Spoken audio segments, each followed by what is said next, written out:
What's good? It's Ozman the Wizard. And Naima. This is not Another damn damn podcast. podcast. Presented by Our damn selves. 331. 331. Yes. 31, like Reggie Miller. Like I just shout out all my Indiana Pacers. Now I gotta do this. Yeah. Bowing at the stadium. Yeah. He would bow. But with maturity now, it's like I can recognize that Reggie was and is a great.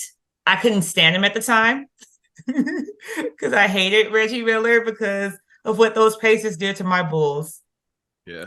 I didn't like the Pacers. I didn't like them very much. That was a Central Division rival right there. Yeah, I couldn't stand that team. They right down I-65 is like, yeah, like we could have went to some of those Pacers games on the road. The old Market Square Arena back in the day. In the Eastern Conference Finals and 98, baby. Yeah. When Reggie hit the shot. The shove. That was a shove. 98 Eastern Conference Finals. When Larry Bird didn't react to Reggie's shot. He sat stone faced like, he was like this. Yeah. The way he looks. They're calling Bird a robot. But then years later he explained, he's like, they still got Michael on the other side. Not celebrating till it's all zeros. Damn it. It's like, and Michael's shot rimmed out. It could have went in. It rimmed out. That's why Bird didn't react. Bird played against Mike. Jordan dropped 63 on Bird. He knows, man. He knew and shit. It's like, yeah, he's like, I'm not celebrating. It's still time on the clock. What am I look like celebrating? One thing about legends is legends recognize other legends and they they act accordingly with what they do. I think it was during Last Dance. It might have been. I know it was years later when he finally reacted. Yeah. I remember. Might have been during that one. Because I was during that Last Dance season. I think the Bird said, yeah, because it's still time on the clock. I'm not celebrating. Game ain't over, bro. It's like, yeah. You celebrate too soon, then you look like an idiot. It's whole YouTube videos like when celebrating too soon goes wrong. I love it. That's why I said with Reggie with the bow, and then Kukoc said, "Hold my beer." He made the shot. And then Scotty bowed. That was like classic. That was. Well, we might as well start it off with it. I know I was going to save it for later, but let's just start it off with some. Because we talked about taking the I-65 down to Indianapolis. Let's talk about taking the I-94 up to Milwaukee because Dame Lillard is officially a Milwaukee Buck.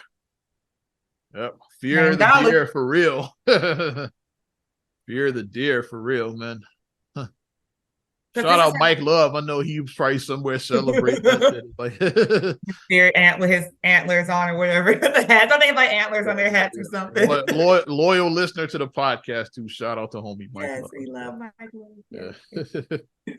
Yeah. The funny thing that like happened was when they got it, Marcus sent me a text and he said the Bucks are gonna have another fucking parade. I was like, Dame went to them. I was like, what? And I'm like, wait a minute. They about to have another fucking parade. That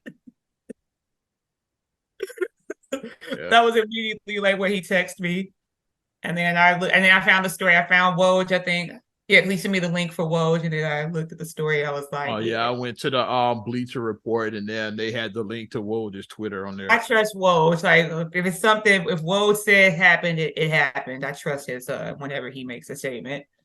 But yeah, I was like, man, that's scary. I mean, Dame and Giannis together. Yeah.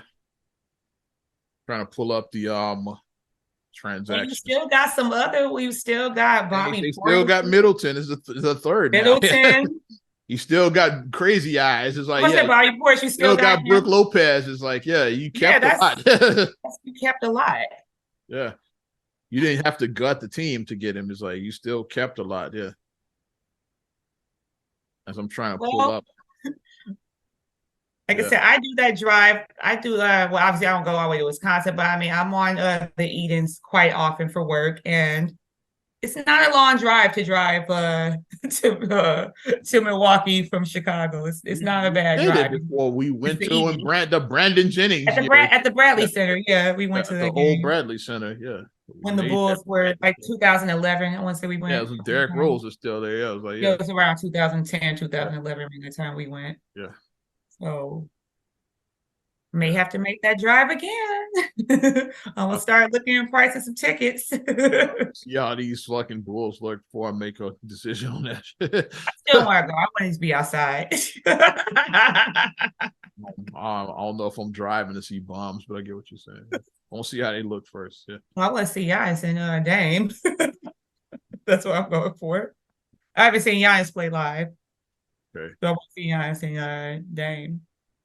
Traded to the Bucks. The Bucks traded Grayson Allen to the Suns. Oh yeah, 3-team trade. 3-team. Drew Holiday, a 2028 first rounder, a 2029 first rounder, a 2030 first rounder, all to Portland. The Phoenix Suns, like, you needed a third team as part of this because of the Yusuf Nurkic contract. So, like, yeah, a third team it couldn't just be straight up between the Blazers and the Blazers and the Bucks. It's like right. Third team because like they said we want to get rid of Nurkic too. They wanted to get off his contract. Yeah, Portland is like, okay, if you go in and rebuild, you really don't need a guy. Yeah, because they're rebuilding. So they're like, we want to get rid of him too. So like, yes, they said we trade Dame, you got to be able to take Nurkic too. But they needed a third team to make that happen, which was the Phoenix Suns, who got involved, traded away DeAndre Ayton. Was probably he's headed to Portland, and then like Nurkic was like part of the Suns as well too. They got a bench, yeah. They got Grayson Allen, they got Yusuf Nurkic, Nasir Little, like they got so Portland, like even though they sent Ayton out, but Ayton was gonna be fourth at best on that team now. You got a big three of KD, D Book, and Beal is like, he's gonna be fourth at best. So like, I think Nurkic is like, he could bring a lot of what Ayton was bringing anyway as a fourth option. So it's like he was kind of top heavy. So it's like once you become top heavy on the team, you gotta because like these other guys, y'all gonna fall into role players. Nobody's ever gonna have 5 like superstars. It's like this isn't the dream team. It's like not gonna happen. Guys are gonna fall in a role. How much you have to have $1 billion budget to like and always not only that, always say it's only one ball. It's like it's only one ball, It's like like where all these shots gonna come for like Ayton to like it's like, so it's only one ball. It's like so like like sure, like Nurkic is not as good as Ayton out, but you don't lose a lot. It's like especially for a role player, like fourth option at best. Like I said, Like anytime you got Kevin Durant on, come on. Durant and D Book is like and Book. Now you got Beal too. Like that's those are clearly gonna be your top 3 guys. It's like Phoenix. A lot of people like with Ayton. I'm like I get it. And they got some depth. It's like because that's what people are saying about the Suns. It's like sure they got Beal, but they ain't got no bench. It's like they basically had to gut the team. It's like and they had already given up a lot last year to get KD. It's like and then you gave up a lot in those two. So now you got some depth. You gotta look at stuff as these GMs and these basketball operators. It's not 2K and shit. Like you gotta think of it like in realistic basketball. You gotta look at the big picture. So y'all playing too much 2K is like with these trades. Financial aspect, and then like you always say, what you put in, what you're gonna get out. Like if you put in all this stuff, you need to be going. Like you don't need to be a play-in team if you're playing all. You get what I'm saying? Like you can't be a Kevin Durant and Devin Booker and Bradley Beal. You better be in the at least in the conference finals. I say you should be in the NBA finals with that much talent and shit. You should at least be in the Western Conference Finals. You should. That much talent. The only exception I give is like if the West is deep, I'll give you that. The West is deep. You should be second round. You should be going to the second round at least. Preferably to the conference finals. At least, but you shouldn't be like, I'm fighting for a playing spot. You shouldn't be like a 9 or 10. Not with it shouldn't be that. But this is now the Bucks. They like I said, and then they didn't really gut a lot. Like like I said, you still got most of the main players. So you got Crazy Eyes, you got Middleton, you got Brooke Lopez. But you got and I think you seriously upgraded, from Drew Holiday to Dame Lillard. Like that's a major upgrade. It's like you won a title with Drew Holiday, so now imagine what you could do with Dame Lillard. It's like But I'm wondering if it's talks of could we get Drew Holiday here? I've been trying to do that, man. You know, like he was expressing interest in going to Chicago. I've been pulling up the trade, the trade machine. I can't make the numbers work. How can it happen? Like that's why I'm like, Acme. Let's go to Acme. What are y'all doing? Acme, come on now. 2 words, not much, but we're as long as you're not doing guard packs, as long as you're not them. As long as you're not them, that's my bottom line with Acme. I'm gonna pull up some of these trades. You can talk while I do that. I'm just like, what can be mock done? Trades? It's like, I couldn't make it work. Like no matter what I did. But if he is trying to come in, and I get why people would, because it would be like a linear. Because like if you're already in Milwaukee, Chicago is next to Milwaukee, so it's like. Oh yeah, he would bring a lot of what and he would bring now what we injured need. Lonzo Ball was bringing. He plays defense. He can shoot. Like he's not as big as Lonzo, but he brings a lot of what Lonzo brought though to the table. Yeah, he's a person who idolizes, who looks at him as like an Ayo DeSumo looks to like a Drew Holiday. That's like who he's he looks up to like that version of him. He looks up to him. That's who he looks up to. So.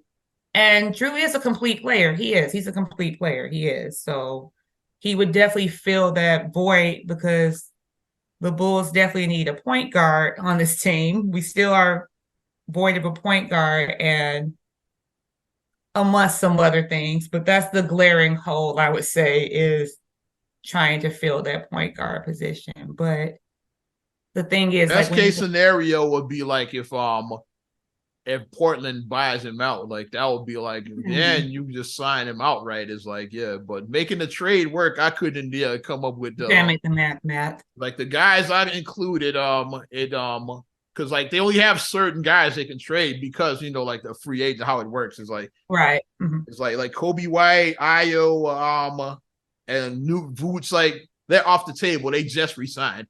You can't trade them till like after January. So like, so anybody who just signed a contract is off the table pretty much until January.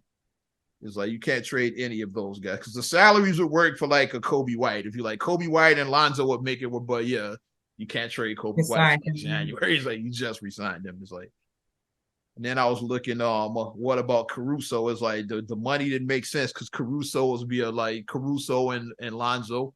I said that's a package that would work, but there wasn't enough money. It's like, you got to cut salary, still, because Drew Holiday was making way more than like Lonzo and all of those. That's another thing about Lonzo. He was on a good contract too. That was another great thing about the Lonzo thing. Like Lonzo was making what like $20 million. Is like which is it's a good contract. Like in today's NBA, is like cats making like 30, 40 million, like Drew Holiday, like over 30 million. So they get money now in the NBA. They getting these $200 million contracts. They're getting these huge deals now. Signed the richest contract ever. Jaylen Brown, I think, is like he signed the richest contract in NBA history. It's like this past offseason. So, so cats are getting their money. I mean, because he's a great player, but I mean, it's like. My mind's still working like contract was up and Boston didn't want to lose him, so they threw a Birkin bag. He paid him damn near $50 million now. Like he's making like 47, something like that. They threw a Birkin, they threw a Fendi, they threw a Gucci. Think about Zach is getting 40 and a lot of cats think he's overpaid. It's like for what he signed for. Like Zach is This is the market now. So that's what we have to undo our thinking because we watched basketballs in the 80s and the 90s.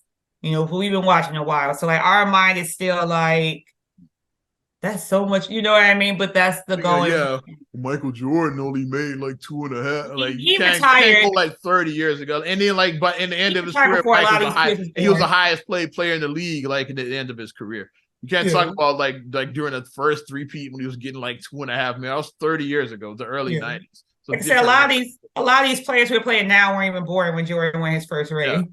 They just weren't. Jordan's and Jordan, like he was like making so much money from endorsements, he didn't even give a shit about his NBA salary at the time. He had McDonald's and Gatorade and Rayovac batteries and ballpark Franks, like and not to mention the fucking Nike money he was getting. It's like Hanes underwear. Like he was getting so much money. He probably gave him NBA checks to his kids and shit. to Jeff, Marcus, and Jasmine. He probably gave them checks to them and shit. He said, "Here, go put another roof, put another layer on your playhouse outside." You know, that's what he did with his checks. He didn't, because he was making another level on the playhouse. Michael was getting the bag in the early 90s. Like his face was on everything. Like it literally, was. It was. He had a video. He had a video game during that time. I don't know if you remember that Sega Genesis game that Jordan had. Vaguely. Like Mike had, he was like everywhere. I was like, this dude was. That's why Michael was never in the like NBA 2K and stuff back then, because he had his own separate deal for his own game. It's like So like Jordan, like it'd be like Bulls guard. It'd be like that. Like Jordan wasn't in those games like during that time. And he was in the video. He was in Michael Jackson's Jam video. Yeah, he did music video. He made a cameo in Michael's videos. He did Jam. Speaking of that, he did Space Jam during that time too. He's doing movies and shit. Like Michael was getting a bag, so he didn't care about his NBA checks. And then like after the when he came back, is like after when his contract ran out, because the 96 season, then they were signing for like 30+ billion. Then it's like probably adjusted for inflation, that'd probably be closer to 100 million now. So like, then he started getting. It's like because I think like his last year at the Bulls, he made like 36 million or something like that. I remember they printed the newspaper and said he made like 36 or 37 million dollars. And that probably adjusts for inflation, that'd be like, probably damn near 100 million now. Like, if you think about this, he won 5 rings at that point. He had 5 rings. Yeah. I think after the 4th, like when they won 72 and 10, that's when they started throwing the bag. And it's like, so I remember like as Knicks fans be nicking, like I remember they kept thinking like Jordan's coming to the Knicks, and then they said, well, Jordan resigns with the Bulls for 30 million. Like, nope. And Knicks fans still do that. Anytime a big free agent is coming up, is he's coming to the Knicks, like, and they never do him. Like, I could never have seen Michael Jordan playing for the Knicks just because like the rivalry there. It's just no. Fans tried it though. It was like Michael was born here, like but he was Michael was raised in North Carolina. He was raised in North Carolina. He played most of his career with the Bulls. His team in Chicago. He don't claim New York at all. Only Knicks fans like try to say, well, he was born, but they moved to North Carolina. He was a baby, so that don't count. So you don't even remember living in New York. So he's a North Carolina guy who has heavy Chicago ties. That's like the two places he's tied to is like North Carolina and Chicago. In Chicago. Only Knicks fans will say, but Mike was born in New York though. Nah, nice try though. Nah, bro. They gotta try it though. Yeah. But I'm interested in seeing what these Bucks do, because they clearly like moved to like the top of the East at this point now. They were already there to me. Like this, like put some like head and shoulders at the top. Yeah. The East is gonna be pretty good because like Boston, they got better because they got Porzingis and forgot about that. Forgot about Porzingis. No, they lost Smart, but they got Porzingis still. Yeah, so that gives them more offense. They lose some defense with Marcus Smart. But they still got Brogdon though. He could like cover a lot of what Smart was doing. Like they still got Brogdon, so maybe he can like pick up that slack where they lost with him. And the biggest losers is like Miami. You know, Jimmy Butler's gonna speak his mind. Like he was definitely Jimmy was, because like everybody just knew that Dame was going to Miami. That's where he wanted to go. He requested like, I want to be traded to Miami. But Portland's gonna do what's best for Portland. It's like in the Miami package wasn't enough. They're like, nah, we don't like Tyler Hero that much. It's like, that's what it's gonna be centered around. Like it's like, yeah, all right, but we need more than Tyler. We don't like Tyler Hero that much. Because Tyler Hero and like other pieces is like, now they might have gone so okay, if you throw Bam in it, maybe we could do it, but like Miami wasn't giving up Bam.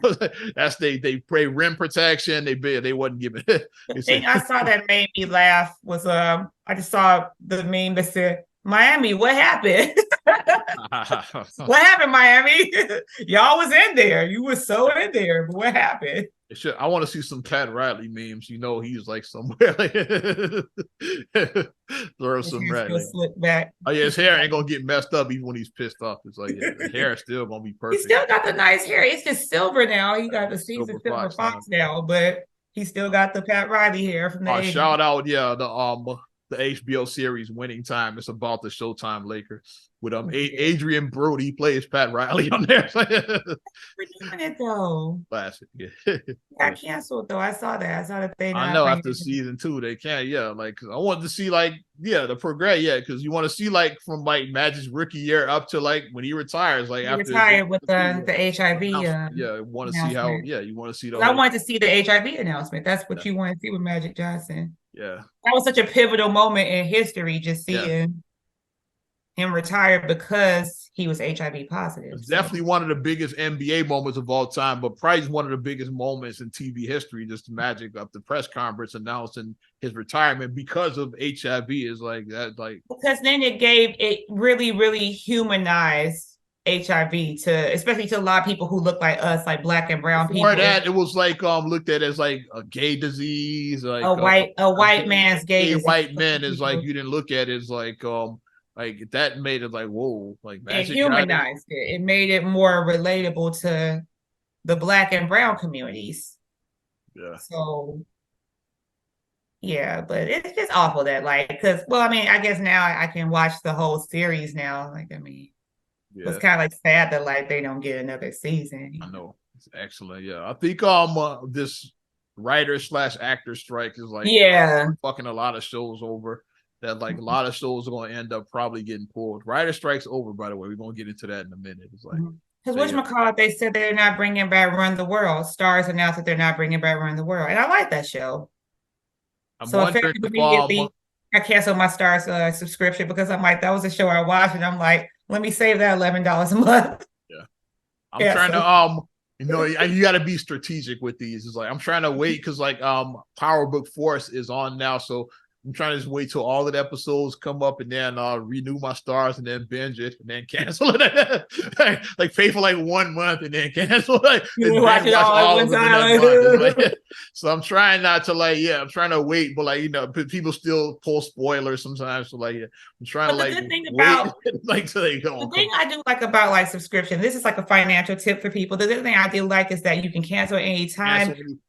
And it's not like cable back in the day where you had to sign a 2-year contract. You locked in for 10 years. Yeah, you can't break the contract. It's like you got to sign up for 2 years and you stuck. And if you cancel, it's like you have to give your firstborn if you cancel early. It's like penalty for they would lock you in. Seriously. But now it's like cancel anytime. It's like with the modern. And the thing about it too is the other tip that I give to people: if you are looking at all these different subscription services and you do feel like you may be left out.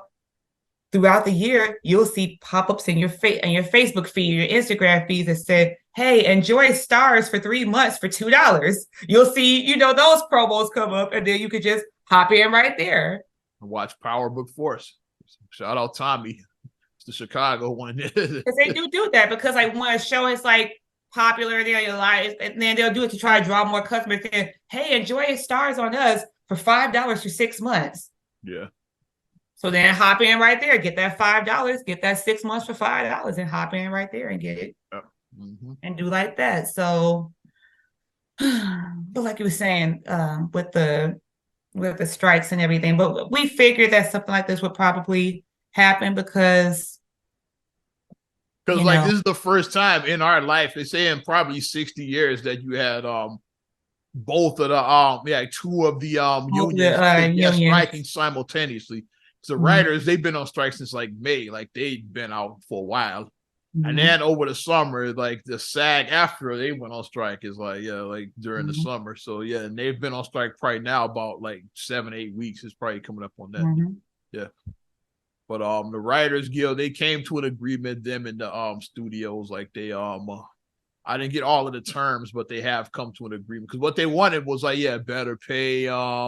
This AI shit is like getting out of control. Yeah, it's like we don't want that replacing our jobs. It's like so it's like, but they got a contract done, so they're back to work.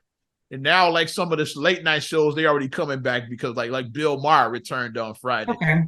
He had announced before, and then he got backlash, like just like Drew Barrymore. And I forgot to talk about last week, like the talk shows that had announced coming back, and then they got the backlash. They said, "Oh no, the psych is like we're not coming back yet." It's like they did all that because like Bill Maher did a whole because like I get why like they were trying to come back because it's like they got staff that needs to be paid too because like your cameramen, your floor directors is like your makeup people, grips is like all of these people like they're not on strike, but they're not working either. It's like I know makeup artists, and they live regular lives. Like I know several makeup artists, so like all of them are striking. They're not striking, but they all out of work. Like, they all are affected by the strike. I was like, I'm trying to get these people back to work, but then he caught the backlash. He's like, no, like decided not to bring fooled you.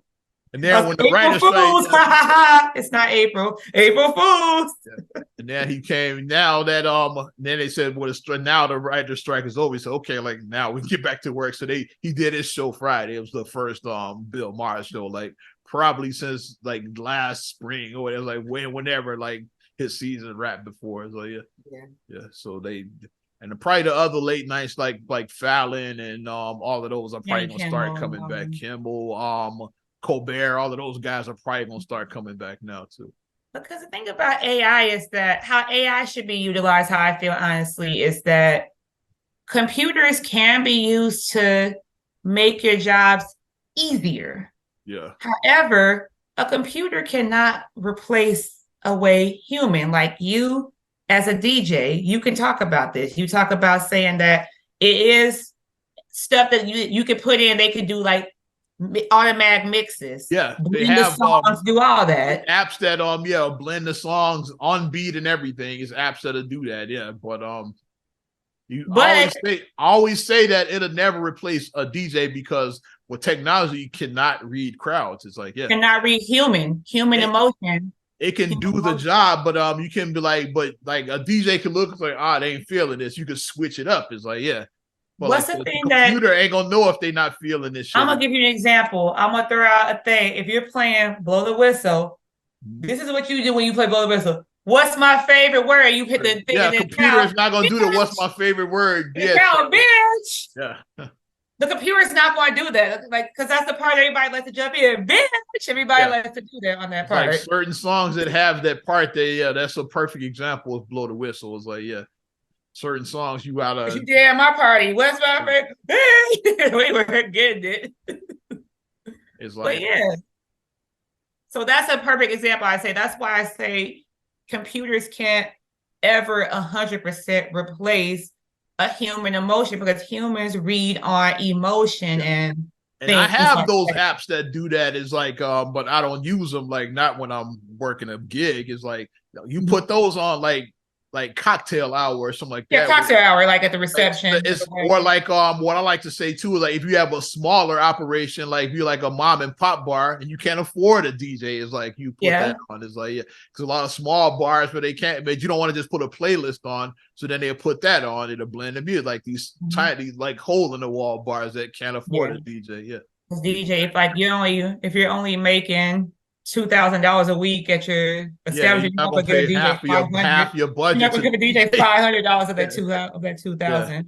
These tiny bars that can't afford one. So you do, and most of those bars do have like a playlist. Like they have and back in the day they had like a jukebox on. Like a jukebox back in the day. Yeah, now it's like they put a playlist on their iPad, but like these apps now that where they blended, like you could put one of those on instead. Like for like it's just small bars. Or if you are a DJ that's like I said, like if you're doing a wedding, that's perfect for cocktail hour.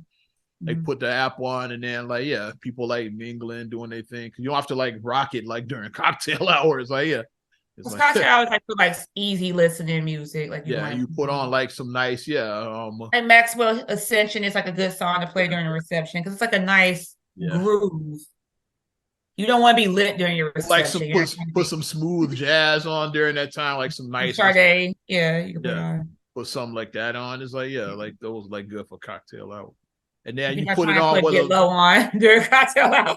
No, you're not gonna blow the whistle during cocktail. You be spilling their drinks. Or shaking like a salt shaker. Get quick, get loose. You're not playing that during cocktail hour. That's too much. That's way too much. You're not playing a Meek Mill Dreams and Nightmares during God. Put that on any hood party is like it's gonna go up. It's like that's like the hood anthem and shit. Like no matter everybody knows that. I still don't know the monologue. I know some of it, but I don't know the monologue. I don't take my black card. I don't know the whole monologue. I don't. But you want to see black folks lose their mind? Like put that shit on. It's like especially when it's like it starts off like slow and then when it goes up, like they're gonna tear the whole building up when it goes up. It's going hard. It's going super hard. Well, you're not playing that during cocktail hours. Not at all. But AI would never replace everything with that. But the people do. I get what the and what we were talking about. With every change as stuff happens, we're steadily evolving. So most people stream things now. Yeah.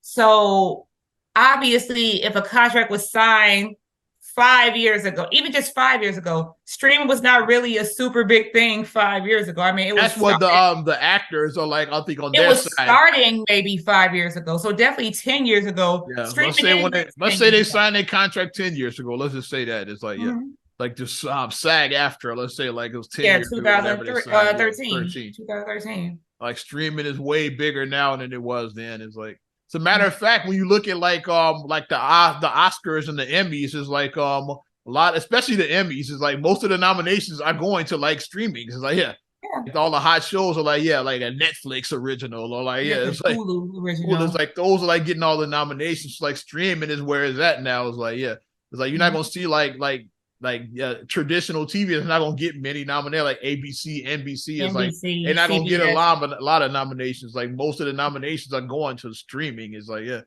like that's just how stuff is now. So I mean, you have to adopt the contract now because, like I said, when stuff that started like streaming, obviously when the idea of streaming first came out, it sounded like some far out of George Jetson. It sounded like that type of thing, like getting your programs directly to your TV.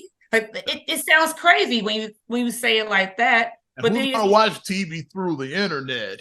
Yeah, that sounds crazy. Who's gonna sit in front of their computers watching TV because the internet was only on computers at one point? So you didn't know that you won't be able to stream the smart TVs are streaming the television. That wasn't a concept. It's like and no one's going to sit in front of their computer watching TV. Like, it sounds outrageous, but when you actually put it together and then see how it works, and then look at the stuff that it generates. Like, think about this: like Disney Plus. Like, I pay about $12 a month for Disney Plus. Think about it. If everybody is paying, you got how many subscribers worldwide? Yeah. 500 million, however many people are subscribing to Disney Plus, all that money that they're getting. And I use Disney Plus as an example because they crank out. They have the whole like Mandalorian series. They have the Marvel, the new Marvel phase. Like all of their shows, like they had like She-Hulk was out at one point. WandaVision. Yeah, all of that stuff. Yeah. They had all those shows. Yeah. And then not to count like the stuff they have, like the regular Star Wars, Simpsons, you know, Yeah, all of Disney movies, the the Disney legacy classics, stuff. We're not even counting like the legacy, or as they just used to call it, the vault, as they used to the call it. vault. Yeah, the legacy stuff. We're not even counting that right And that's the first thing I did when I signed for Disney Plus. I pulled up Cinderella because I hadn't seen Cinderella since I was a little girl. And I was like, it was been in the vault. I said, let me watch Cinderella. It's been in the vault all this time. That's what's funny about the Disney Vault back in the day. A lot of this stuff we thought was new because it was just coming back out at the time. So right. a good example for me was like Pinocchio. I thought Pinocchio was like from the 40s. Yeah. But it came out like in the 80s. But it was re-released in the 80s from the vault. So yeah, I didn't know. I thought it was new at the time. Yeah. And then when you start looking at the way that it's like some of like the references, it's like they don't have a television, they don't have, you know what I mean? They listen to radio. Another great one too I'm about to mention, you're gonna laugh too, was like that came out in the 80s as well too, was Dumbo. It's like, yeah. We watched the scene with the crows, then you know that the shit was old. It's like that one scene alone told the whole story, the crow scene. It's like the leader's name is Jim and shit, yeah. Jim Crow is the leader of the crows, basically. They done seen a host fly. They done never seen no elephant. Never seen no elephant fly. Well, yeah, Dumbo's came out of the vault in the 80s, so I thought Dumbo was new. Yeah, we thought it was new. Yeah. That's when they started. That's when Disney discovered that they had a whole new revenue source. Then it's like, let's re-release this old shit that people haven't seen since the 40s. It's like they think it's new, a whole new generation. Yeah. Then they released like limited on home video too. Like they would do that. It's like it's like buy the Jungle Book. Yeah. It's like it'll be in stores till December 31st, and after that, it's gone forever. And they show at the Disney Mickey's face. You know how the vault closes. You know how it does like the swing and it closes. Jungle Book now because it'll be gone. And mommy, can you get me the double tape, mommy? Yeah, facts. Well, yeah, the actors are still striking. I don't know how their negotiations are going on, but yeah, well, we are getting some late night TV because the writer's strike is over. So, yeah. And I said, since we opened the striking door, and now Ford is, like I said, they're striking. Auto workers, they're going on for like about 2 or 3 weeks now. It's been going on, and now like the big plant here in Chicago has joined now. Yeah. The big plant, the one on Torrance. It was the last one to really join. It's like the other two been striking. GM and Stellantis is like Ford. They finally like. So now they jumped in. So it's like, yeesh, it's like it does like negotiations have to go better with these companies because you look at these, especially with these auto companies, they made like billions. You made billions with the B, not with an M. You made billions of dollars, and you don't want to pay your workers like a fraction. Like you're giving your workers literally pennies, like literally like peanuts. Like that's what you're giving your workers. So it's I won't say peanuts, but they feel like they should get more. You're not getting how much they bringing in. Yeah, like, auto workers do make a decent wage, but they say compared to what y'all are compared to what you're bringing in, you can come. We should get more. That's what, yeah. You can come up. Y'all are bringing in, yeah. It's all relative. It's like, yeah. You bring it up. They compared to what y'all are bringing in, you could give us more. That's what's like, yeah. Y'all are bringing in record profits. Yeah, it's ridiculous. Yeah, more of that. It's like, yeah. Because I've talked to like an auto worker about them, and they gave me the inside. I was like, whoa, like what they were. Like, I was like, man, like this is crazy. Like they're not trying to do this. They're trying to like, but no matter what position and what I've seen, no matter what type of job that you work, it's always someone who always tells you that you complain about so-and-so. I'd be glad to try making this, everybody, like you said, it is a relative thing, but you do have to. Everybody's, everything is relative. Making like, minimum wage, you would look at, somebody making like, $30 $50,000 being rich. As rich as like, so you making minimum somebody wage. Like $50,000, they look at somebody making $100,000, like, And 100,000 look at 200,000. You know, so it's a relative thing. And if you don't work, you don't have a job at all, you look at somebody that's making minimum wage is doing okay. It's like shit. You making $10 an hour? I ain't got shit. You know, it's like, yeah. So yeah, I'll get $10 a week and shit. Like, yeah, like panhandling. It's like, yes, yeah. Mm-hmm. So like they look at it's all relative, all of this shit. It is all relative, but the bottom line that people have to remember to put things, if you want to put stuff in a better context of an apple to apple, orange to orange, if you want to do that, remove the dollar amount and just look at if I'm going to work and I'm generating you this much business. I mean, obviously, I'm a worker, so I'm not going to get 50%. I'm not going to get 35% of the profit. Yeah. I know that. We'll rewind back to what we were talking about earlier when we were talking about basketball. When I talked about like Jordan only making $2.5 million back then, see, like you give us $2.5 million right now, we're gonna be doing cartwheels, backflips, all of that. Yeah, money falling, all of that shit is like, yeah. It's like, so it's all relative, but like compared to what Jordan was generating into the league, 2.5 was like highly underpaid. It's like that's highly, that's grossly like underpaid. You'll consider yourself wealthy, like making 2.5, like that. Like 99% of people, like even now, like probably even now, $2.5 million. You'll say, yeah, you're well. You'll consider yourself wealthy, like you're still doing better than. Yeah, 99% of most people, 99% of people. You're in the 1% if you're making $2.5 million. Facts, easily. Yeah, you're doing better than 99% of people in the world. So, but it's like, look at what you're generating. So that's why I tell people to remove that. So if you look at the person, you try to call them greedy for asking for. If you see a person making $80,000 a year and they're trying to, and that's what it is with the auto workers. Like I said, they make a good living wage, but compared to what these autos are generating, they bring it in, they say like you can give us a little bit more of that. It's like, and something with their benefits too, because like they were cutting some of like their benefits that some of like the stuff, and that's a big thing to look at too in a job. It's like, look at those benefits. Like you want to look at the complete package, not just the pay. Obviously, the pay is an important factor because that's how you're going to do your day-to-day stuff, how to do your day-to-day activities with the pay.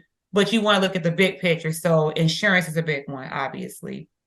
That was a big thing with UPS when they signed their contract. Is like they got like benefits are like through the roof now. It's like, so they just like about a month ago they signed a new contract where like once you're tenure, you can make like up to like 170 a year. It's like they signed a nice contract. It's like, when you look at certain people and you look at certain jobs and you're like, why are you staying in that job? But it's like the job has great benefits. Like, let's say that you go and you have to get some surgery at a hospital. Your surgery would have been $100,000. All you paying is $300 for your copay. Well, yeah. Yeah. That's a job you want to keep. If you can get $100,000 surgery and only pay $300, that's a job you want to keep. Facts, so that's what we won't be out here looking like John Q and shit. Yeah. Thank you. Where his son was like $250,000 surgery, heart replacement surgery, like that. He basically had to like stick the place up to like get his son a heart. But that's what you have to look at, the whole comprehensive. His job's benefits were shady and shit. Yeah, because he thought he was paying it, but then they like switched his hours, and which companies do that all the time because. So he was only eligible to get like 25,000. It's like, but that's only 10% of what he needed. He's like, and here's the trick. And they were like, we'll pay you the full 25. He's like, I don't do me no good. It's like, some of these big corporations do, and I know I'm pulling back the curtain a little bit because I worked retail, so I could pull back the curtain a little bit on this. This is what they'll do. If they have a worker and you're not under contract as a full-time worker, but let's say you're getting 40 hours a week. You're steadily getting 40 hours a week. And right before is the time where the company tells you that, okay, because this person has done this many 40 hours a week, this many consecutive weeks, you have to sign them as a full-time worker, they will suddenly drop your hours. Yeah. So now you're not a full-time worker. Even though you were once getting full-time benefits, I've seen it happen. You were getting full-time hours, not benefits. We were getting full-time hours. then they drop you. It puts you just under the full time. Right. So now you're not eligible for the under 30 is like you consider part time. So they put you on at 29 hours. 29 and a half. Like that. Real petty. Real petty, 29 and a half. Mm-hmm. So now it's like, so now all those full-time benefits, it's like where you would have been, like, let's say you had to do 8 consecutive weeks. At week 7, now in week 8, now you're at 29. Yeah. Even though you were doing 40 hours for 7 straight weeks. Yeah. But now that 8th week, when they would have had to sign you to make you full-time, now it's like, okay. Stuff like that. That's how, and that's what workers strike for, things like what's that. What's whack about the auto industry to me, which nobody is talking about, but I'm going to talk about it, is when they got let's go back in time. It's like, yeah, 2008, 2009 and shit. Like, yeah. I knew I was going to go there. Didn't y'all get a government fucking bailout? It's like, yeah. Mm-hmm. It's like to paraphrase what the late Christophe St. John was saying on the Cosby Show when he was talking about Cliff Huxtable. Yeah. So now that y'all are making these record profits, shouldn't you give that money back? You give the money back? Yeah. Y'all making record profits is like, yeah, like get that back to us. We the taxpayers. That was our money you took. Yeah. Yeah, hell yeah. Give us that was government money. That was a government bailout. That's tax money. Yeah, that's taxpayers' money. We should get another check and shit. Like, yeah, from the automakers and shit. We should get a stimmy. We should get a stimmy courtesy of the auto. I want my Stellantis stimmy. I'm just saying. I should call that product a Stellantis stimmy. I want my GM stimmy. Just saying. It's like, yeah. Run me my 1,500. Run me my 1,500. I thought about that. Y'all like you had a bailout. Yeah. So like how you go from like losing millions to like making record profits is like, you should have to pay that money back and shit to the government. Ford made $250 billion. That's what I was saying. That's what it was like. So they made $250 billion. What was a bailout? Yeah, y'all can definitely cover the bailout and shit. Yeah. So, yeah. The bailout is probably a couple billion or something like that. It's like, yeah, pay that back to the people. It's like, yeah, shit. I'm just saying. We the people need our fucking money. That's the preamble. We the people need our fucking money. I mean, we're gonna keep it going. It's like when you take out student loans from the government, you gotta pay those back. Yeah. So you should have to pay back the auto workers, the big automakers should have to pay back the bailouts that they got in 2009 and shit. You should have to pay that money back. And it should go to us because it was tax money. It's like, so it should go to us. Damn right. If you're a taxpayer, you didn't pay taxes. Yeah, like you file taxes. You don't pay, then you don't get shit. It's like, if you don't pay taxes, it don't apply to you. Exactly. We're talking about tax-paying people. Do we know some people who don't pay taxes? But that's what nobody's talking about. Yeah, like, yeah. Did they get a record profit? Did they get a bailout like back in 2009? That's why he was like, nobody's talking about, I said the bailout. He said it's not like the bailout. Yeah. Instantly. Oh, and I know we're making it so political. Then the government, they did do the stop thing. So it's like we're not the Band-Aid on the government shutdown. So it's not going to shut down. So they did do funding for what? For now. For 45 days, I think. Yeah. I think it's for 45 days. Figure that shit out, yeah. So 45 days almost gets you to the holiday. And that's when they go on break anyway. Like Congress and all that, they go on break during the holiday. So so that's almost getting you to like Thanksgiving. Almost getting you to Thanksgiving. Like maybe by the new year, they can have a new deal in place by the new year. Mm-hmm. So yeah. Because like I know they always go on break after the holiday, like they take a break like from Congress. So I think like after the 15th or something like that. I don't know when then they come back after the new year. So, yeah. So what's it now? $33 trillion or something? How do you get that much debt? Trillions, not a B, not an M. I think it's 33 trillion. I think that's what the number I saw. I think because it made my heart stop. I was like, what? We're gonna pull it up, man. We're gonna pull up the debt calculator and see exactly where we at. I think it said 33 trillion, if I'm not mistaken. We're gonna see. Let's see if I'm right. Clock, we're gonna pull that shit up. Let's see if I'm right. Look at this bullshit. Yeah, I'm pulling it up right now. Because I remember years ago, because on Disney Plus they had the Schoolhouse Rock thing, and then when I was watching, I have to like go back and look and see what the debt was back then. Look at this Yep, shit. 33 trillion. That's what I said. 33 trillion and steady climbing. It's like shit. Look at that shit. Debt per citizen. That's where we at and shit. Yeah. 98,000. This is all of your money that's going. This is your tax dollars right here. It's like, yeah. Debt per taxpayer, So 255,000. Exactly. Yeah. Look at all of this shit. Yeah. So between us, that's $500,000 us. Facts and shit. Yeah. So we're 2 taxpayers. Easily. Yeah. Look at this crap. It's like, Please. And I'm gonna keep talking for another couple of seconds because I want to prove a point.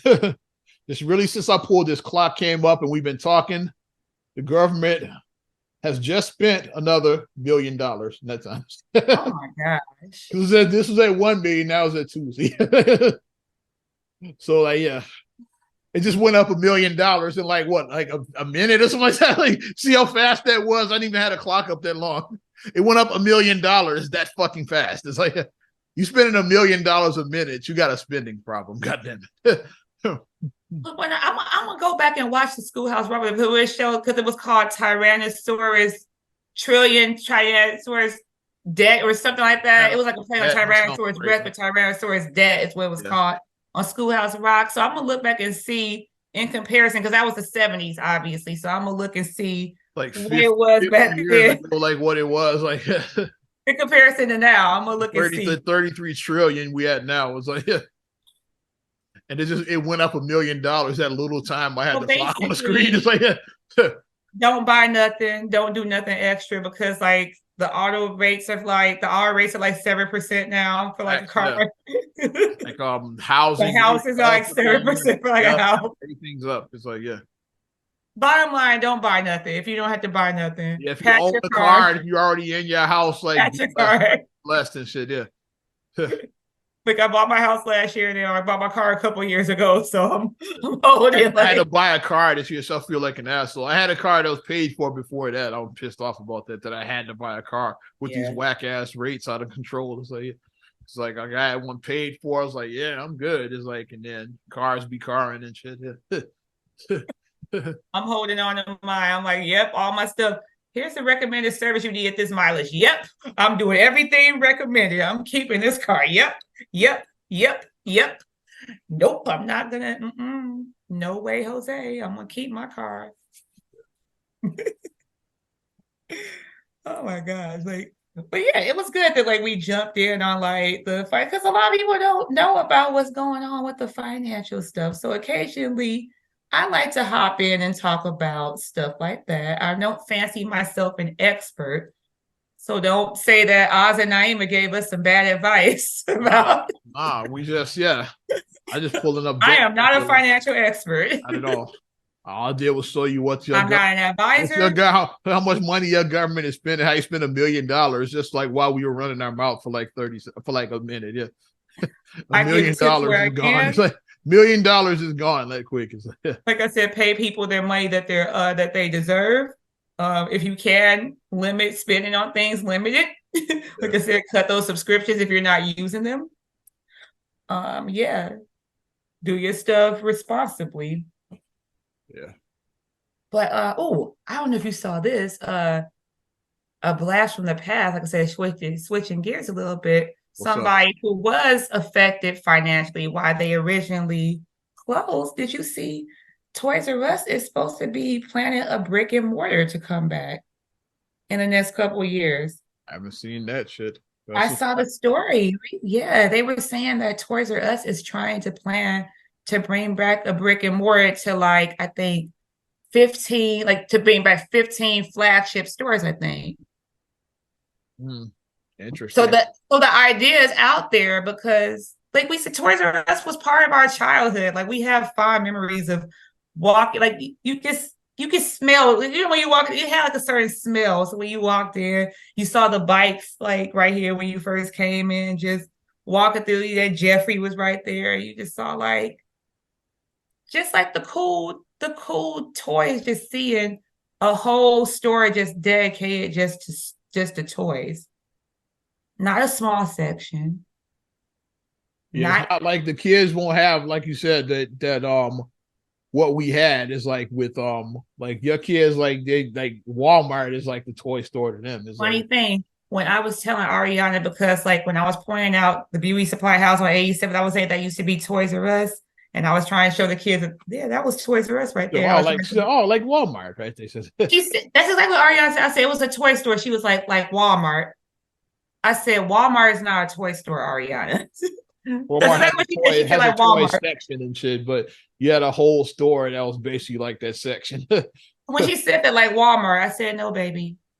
No, it was a whole store that just had nothing but toys in it. And then you could go and get your toys and you could just, it was just an experience. It was a whole experience going to Toys R Us. Going to Toys R Us was so exciting, yeah, back in the day. And then when the catalog would come out for the holiday season, ooh, you get that Toys that catalog, the thick catalog you would get. And then I would always put like asterisks by stuff that I say I was going to get. I never got stuff for my birthday. You never got the good shit. Yeah. Like, I'm going to get this. I'm going to get this. I'm going to get this. I'm going to get. No, I'm not going to get all that. And since you talked about an icon coming back, I know you heard about the one that we're losing. You heard about the signature room, the 95th. Yes, I saw that. Hancock, yeah. Is it even called the Hancock anymore? I lose track because I think it's not even called the Hancock. What Chicago is? It's still the Hancock. What's it? Y'all know the building on North Michigan Avenue.